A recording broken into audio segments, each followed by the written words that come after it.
सगळे। तर पुन्हा एकदा आपलं स्वागत आहे पायल रेसिपीज मध्ये। तर आज आपण मस्त असा व्हेज मराठा बनवणार आहोत। तर ही रेसिपी कशी बनवायची चला आपण पटकन बघूया। तर सगळ्यात आधी आपल्याला भाज्या ज्या आहेत या छान अशा उकडून घ्यायच्या आहेत। तर यासाठी आपल्याला कोणकोणत्या भाज्या लागणार आहेत त्या मी तुम्हाला दाखवते। थोडी आपल्याला कोबी घ्यायची आहे। कोबीला बघा मी मोठं ठेवलेलं आहे, जास्त बारीक करायची नाहीये आपल्याला कोबी। 2 बटाटे इथे मी घेतलेले आहेत, हे सुद्धा आपण यामध्ये छान असे उकडून घेऊ।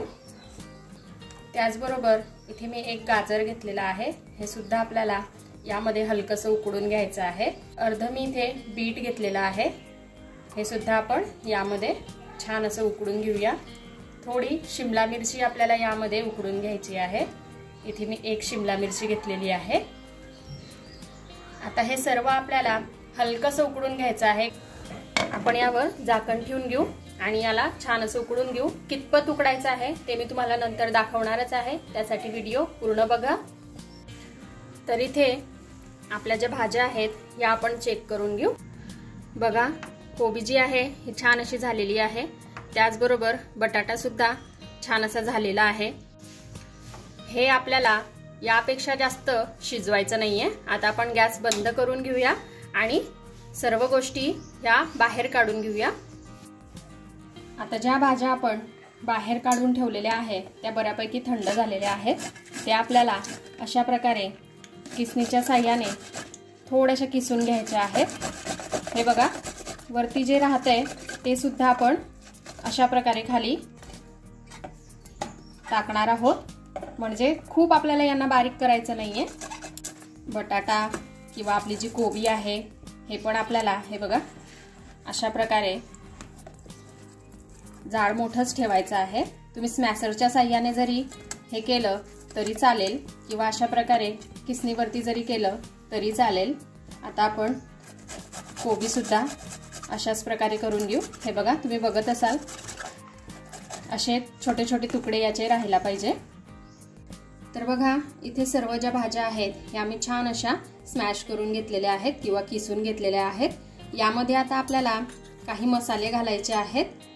1 चमचा आपण यामध्ये लाल तिखट घालूया, थोडीशी हळदीची पावडर, चवीनुसार मीठ घालूया, थोडंसं आपण यामध्ये जिरं सुद्धा घालून घेऊ।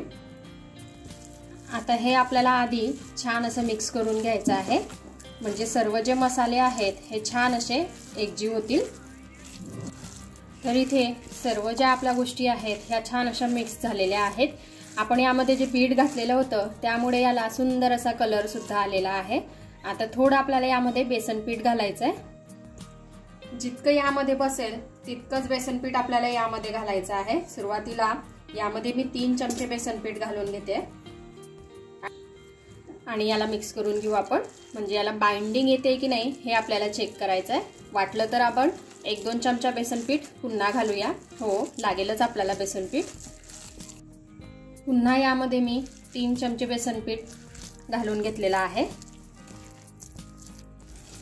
तर हे बघा अशा प्रकारे आपल्याला हे करून घ्यायचं आहे। 6 चमचे बेसन पीठ अगदी पुरेसं झालं यासाठी। जसं आपण भज्यांसाठी बॅटर बनवतो अगदी तसंच बॅटर आपल्याला हे बनवायचं आहे। तर बघा आता या मिश्रणाचे आपल्याला छान असे गोळे तयार करून घ्यायचे आहेत। हे बघा अशा प्रकारे आता हे जे तयार केलेले गोळे आहेत हे आपल्याला तळून घ्यायचे आहेत। आजची जी आपली रेसिपी आहे ती अगदी मस्त आहे, तुम्ही शेवटपर्यंत बघा आणि आवडली तुम्हाला आजची रेसिपी तर लाईक करा, शेअर करा आणि सबस्क्राइब करायला मात्र विसरू नका अशा छान छान रेसिपीज बघण्यासाठी। जशी तुम्ही हॉटेलमध्ये ही भाजी खाता तशाच प्रमाणे ही आजची आपली भाजी तयार होणार आहे व्हेज मराठा म्हणून। तर तुम्ही लास्टपर्यंत नक्कीच व्हिडिओ बघा, तुम्हाला देखील भरपूर आवडेल।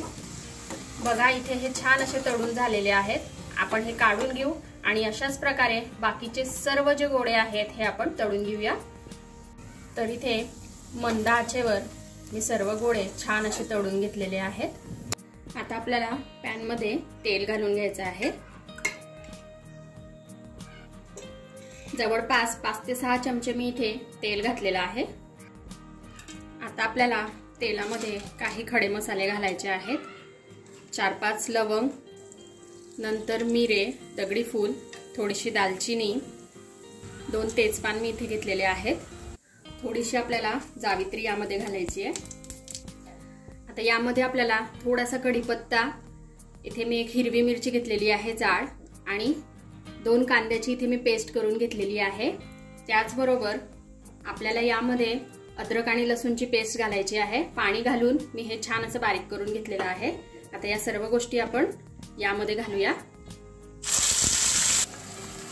आता या सर्व गोष्टी आपल्याला छान अशा मिक्स करून घ्यायच्या आहेत, तेलावरती परतवून घ्यायच्या आहेत। इथे हे मसाले हलकेसे परतवून झाल्यानंतर आपल्याला यामध्ये काही सुके मसाले घालायचे आहेत। लाल तिखट जवळपास 2 चमचे, अगदी थोडीशी हळदीची पावडर, थोडासा गरम मसाला। आपण यामध्ये खडे मसाले घातलेले आहेत त्यामुळे गरम मसाला थोडा कमीच घालायचा आहे। चवीनुसार मीठ, इथे मी 1 टोमॅटो छान असा बारीक करून घेतलेला आहे, हा आपल्याला यामध्ये घालायचा आहे। आणि सर्व गोष्टी छान अशा पुन्हा आपल्याला तेलावरती परतून घ्यायच्या आहेत।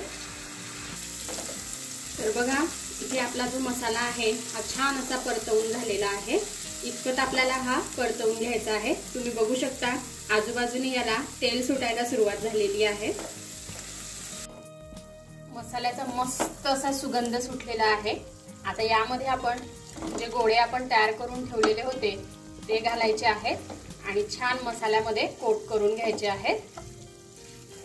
आणि हो, तुम्हाला जर का अशा छान छान नवनवीन व्हेज रेसिपीज बघायच्या असतील तर मी आय बटनवर देईल, तिथे जाऊन तुम्ही नक्की बघा आणि ट्राय सुद्धा करून बघा। आता हे छान असे मिक्स झालेले आहेत, यावर तुम्ही बघू शकता मसाला छान असा कोट झालेला आहे। आता आपल्याला यामध्ये गरम पाणी ओतायचं आहे। तर इथे मी जे आपण सुरुवातीला भाज्या उकडून घेतलेल्या होत्या तेच पाणी इथे वापरते आहे, त्यामुळे हे थोडंसं लालसर सुद्धा दिसतंय, कारण आपण यामध्ये बीट सुद्धा घातलेलं होतं। ते पाणी वेस्ट करायचं नाही, अशा प्रकारे आपल्याला ग्रेव्हीमध्ये त्याचा वापर करायचा आहे। आता हे एक वेळेस छान असं आपण मिक्स करून घेऊ। आता याला आपण छान अशी एक उकडी काढून घेऊ। तर बघा याला छान अशी एक उकडी आलेली आहे। आता यामध्ये आपल्याला थोडासा किचन किंग मसाला घालायचा आहे, यामुळे याची टेस्ट अजून वाढते। जवळपास 1 चमचा आपण यामध्ये किचन किंग मसाला घालून घेऊया। छान असं मिक्स करून घेऊ आपण। आता यावर आपण मस्त अशी हिरवीगार कोथिंबीर घालून घेऊया। तर बघा इथे आपला मस्त असा व्हेज मराठा जो आहे हा खाण्यासाठी रेडी झालेला आहे। तर तुम्ही सुद्धा ही रेसिपी घरी ट्राय करून बघा आणि कशी वाटली ते मला कमेंटमध्ये कळवा। आपण भेटूया असेच एका छानशा रेसिपी सोबत नेक्स्ट व्हिडिओमध्ये। तोपर्यंत आपली काळजी घ्या आणि जाता जाता चॅनलला सबस्क्राईब करा। Take care, bye bye.